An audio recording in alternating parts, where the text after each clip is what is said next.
What is going on, guys? It's the Mad Dragon. We are entering the week break now in the Six Nations. So we've got a little bit of a while till the next game, but I thought it'd be fun to do our next team of the week video. Of course, round 2 over now. I'm a bit late to this one. Normally I try and get these done on a Monday. I was pretty busy, and then of course we had Valentine's Day yesterday. Everyone had a nice Valentine's Day, sharing the love with the people you'd love in real life, as well as your love for rugby to bring you back to the channel. So we'll be doing another team of the week. Of course, for those new to the channel, I do like to mix up the team of the week a little bit from other ones you might have seen on YouTube or on different social medias. So basically, as the games are going on the weekend, I note down all the players that impressed me the most, and then I build my team of the week out of those players. So it's all down to personal opinion. Some of them might not be backed by the stats, but I do go away at the end and find some stats just to hopefully sort of back up how well the players have done that I have picked. I'm also not moving people around, so everyone that was competing for each position is whatever shirt number they played in on the weekend. I'm not just going to move wingers around or flankers around to different positions they didn't technically play. Whatever shirt number they played in on the weekend is the one they are competing for. No moving people. So it's a bit of fun, and of course, like I said before, it's all a bit of personal opinion as well as a couple of stats to back it up. So there's no way my team will be the same as yours. Feel free to drop your team of the week down in the comment section, because it's always nice to see who impressed some other people. We'll also be mentioning a couple of honourable mentions, because sometimes it's a bit boring just to hear 15 names. Sometimes you want to hear who else did well. So we're going through them as we go. Starting out in the front row then, loose head prop. This one getting a bit competitive this week. I mean, last week I was pretty cutthroat on picking people. This week I have a lot more people impressing me across the board, to be fair. So loose head prop. I had 3 names written down. I thought Genge had another good game for England. Andrew Porter nearly got into this team, just mainly because of the step up from last week. Quite a negative game, I would probably say, in that first game he had in the round 1. 6 penalties against him. Didn't look like he was having the best game in the world. But this week, really stepping up, got his try as well. But in the end, I've gone for Cyril Bay from France. Thought he had a really nice game. 14 tackles, only 1 missed. But of course, involved in those tackles was some fantastic try-saving tackles, which meant the scoreboard kept a little bit closer in that first half for France. So for me, Cyril Bay is going to take that position. In the hooker position, another 3 names written down here. Julien Marchand, playing well for France. Thought he had a really good game. Jamie George did well, got himself over that try line as well. A couple of things for him, maybe sort of taken away from his game, which is why I haven't gone down that route. So the man I've gone for is one of these ones where the stats don't really back them. I've gone for George Turner. Now, I have gone away and re-watched the Scotland-Wales game because I'm doing another video, which is hopefully coming out at the end of this week or maybe on the weekend. So make sure you're subscribed to keep up to date when that one comes out. But George Turner just everywhere in that game. Now, like I said, the stats not really backing him. Only played 48 minutes with a yellow card, 85% tackle rate. You know, not necessarily the best, but the areas that he really impressed me on, just carrying the ball in hand, got himself a try. The line-out situation, fantastic when he was on the pitch. As soon as he was off with his yellow card, the Scotland line-out looked a little bit more wobbly. So the line-out looking very impressive for him, carrying the ball well, and even got a nice little catch in the air at one point as well. So I thought he had a really good game. Impressed me even for the limited amount of time he was on the pitch for. Tight head prop. I only wrote down 1 name, so it's going straight to Finlay Bealham from Ireland. Tight head props not really impressed me this week at all. Did get his try assist on that lovely inside pass to Hugo Keenan. Great hands from a prop. You always like to see a prop getting little pop passes away. So got that try assist. 13 of 14 tackles. And in a game where forwards were certainly giving away a couple of penalties across the board, he was one of the ones that gave 0 penalties in that game. So I thought a good game from him. Gets that number 3 shirt from me. Lock department then, number 4 shirt. Some competition here. Itoje stepping up from last week was a bit of an honourable mention. It was really between 2 of them. One was Richie Gray, who is really making a big impact in that Scottish line out at the minute, receiving the ball and trying to get their way through the maul in terms of breaking up that Wales maul. Thought he had a good game, but for the second week in a row, I've lent towards Flamand from France. Absolutely fantastic. I believe he was the highest tackle rate out of any player. 26 tackles from 26. 100% on 26 tackles. Absolutely remarkable. Alongside running 61 metres with the ball in hand. And sort of like Finlay Bealham, also 0 penalties. 26 tackles and 0 penalties. You know, not getting a tackle wrong, not going for that jackal ball, not messing up at all across the game. Absolutely fantastic. Stays on for a second week in the row for him. In the number 5 shirt, Ollie Chessum, again, having another good week. I thought he outperformed Itoje last week. He's in there again this week. Federico Ruzza, is in there again. I haven't given it to him this week, but you just can't keep that man out of a list on a team of the week. I think he's having such a good time for the last couple of years for Italy. I think he's so good. In the end, did lean towards James Ryan, mainly down to a defensive standard for him. 16 to 16 tackles, again, fantastic. 100% tackle rate, both teams. World number 1 versus world number 2. Big game, you can't afford to be missing tackles. Also made 53 meters with the ball in hand, which is, very good for locks across the board over the course of 13 carries. So good game from James Ryan, gets that number 5 shirt for me. On to the blindside flanker then. A limited number of Welsh honourable mentions, unfortunately, again, for a second week in a row. But Christ Chwinza doing extremely well in that game. I thought he was really holding out very well in the Wales pack that didn't necessarily perform the best against that Scotland team. Ludlam for England, again, another one. He's sort of keeping on track, though. Not really getting into the team, but he's putting in a hard shift in every game we're seeing him so far. But for the second week in the row, for me, it goes to Negri again. And I think he was actually almost more impressive in this game than he was last week. 4 defenders beaten, 100% tackle ratio from him, 83 meters made, just carrying the ball hard. It's what you want to be seeing from a flanker. Thought he had a good game, so I've gone for Negri. In the open side flanker, there was only one name, which is kind of mad. I feel like open side is one of the more competitive shirts, but I only actually wrote down one name, but a deserved name nonetheless. Jack Willis.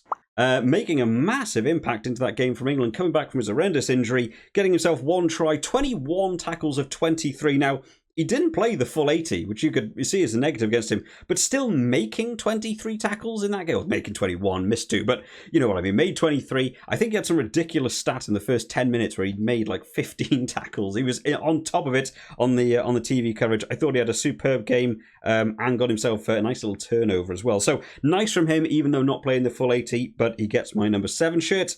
Number 8 shirt. Man, what a competitive shirt this is becoming now. 2 names written down, and I could see people going either way with this one.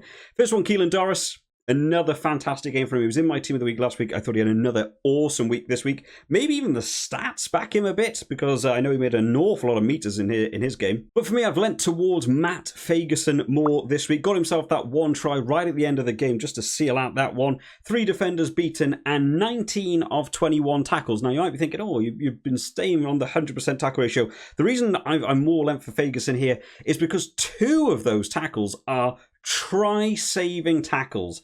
Absolutely fantastic. I think both of them actually were on Reece Carey. One of them for grabbing the arm and knocking the ball out of his hand, and one of them just for getting under and stopping him.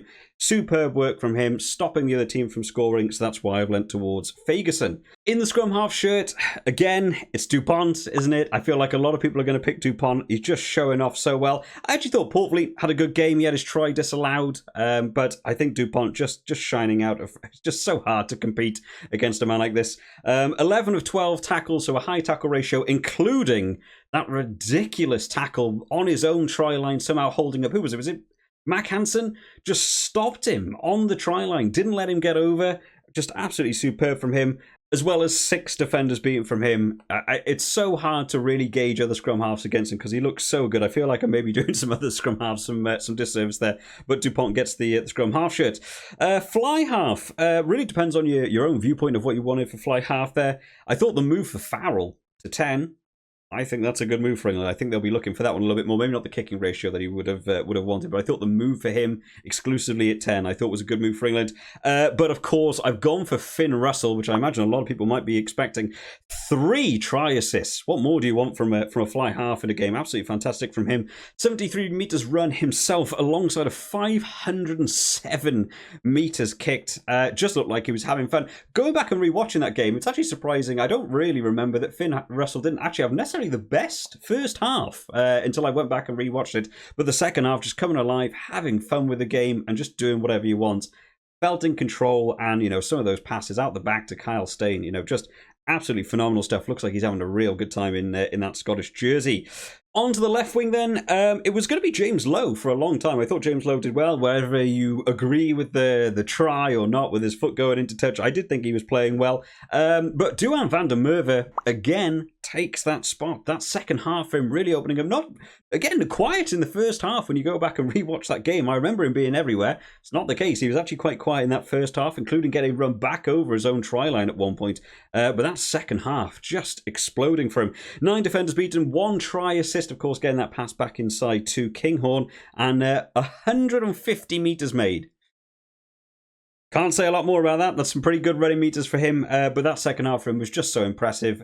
Is he one of those players going for the player of the tournament? I think he's certainly putting in his name in the ring for that one. Inside centre, just a standout for me this week. Ollie Lawrence, what a game he had. Like I said, sort of for Farrell, that the move for Farrell to 10, Ollie Lawrence coming in that inside centre.